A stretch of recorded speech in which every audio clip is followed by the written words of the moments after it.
दोन एलपीजीचे टँकर शेजारून जात असताना एकमेकांना घासले गेले। त्यातला एक टँकर धडकला आणि त्यातून धूर निघू लागला। गॅस लीक झाला आणि दुसरा टँकर पुढे टोल नाका क्रॉस करण्याआधीच त्यात भयंकर स्फोट झाला। ही आग क्षणात टोल नाक्यावर पसरली।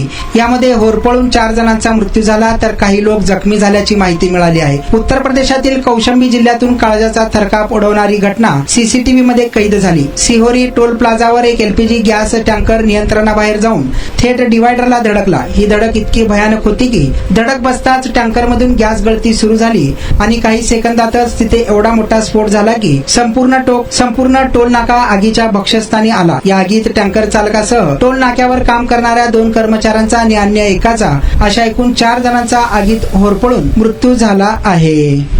हे आहे दक्षिण सोलापूर तालुक्यातील वळसंग। इतिहासाची समृद्ध परंपरा आणि उज्ज्वल भविष्याची नवी दिशा, प्रगतशील आणि वेगाने विकसित होणारे गाव वळसंग। कुरनूर धरणाच्या सानिध्यात निसर्गरम्य वातावरणात वसलेले वळसंग सोलापूर पासून फक्त 12 ते 15 मिनिटे, अक्कलकोट पासून फक्त 12 ते 15 मिनिटे आणि रेणनगर पासून केवळ 7 ते 8 मिनिटे अंतरावर सोलापूर अक्कलकोट महामार्गावरील उड्डाण पूल आणि वेगवान महामार्गाच्या थेट संपर्कात असलेले वळसंग। महामार्गावरून थेट वळसंगला सोलापूर अक्कलकोट गुलबर्गा महामार्ग, मोहोळ मंद्रुप वळसंग रिंग रूट, मुंबई पुणे हैदराबाद महामार्ग आणि सुरत चेन्नई ग्रीनफील्ड एक्सप्रेस अशा एकापेक्षा जास्त महामार्गाने वेढलेले गाव म्हणजे आपलं वळसंग।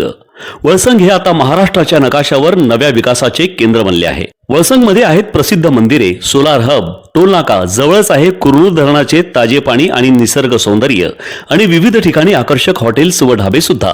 प्रवासात थकलेल्या प्रवाशांसाठी स्वादिष्ट जेवण, आराम, ताजेतवाने आणि प्रदूषण मुक्त वातावरण। वळसंग हे केवळ गाव नाही, एक उत्कृष्ट थांबा आहे, एक संधी आहे, एक भविष्य आहे। वळसंग ऐतिहासिक वारसा, आधुनिक कनेक्टिव्हिटी आणि उद्याच्या विकासाची हमी।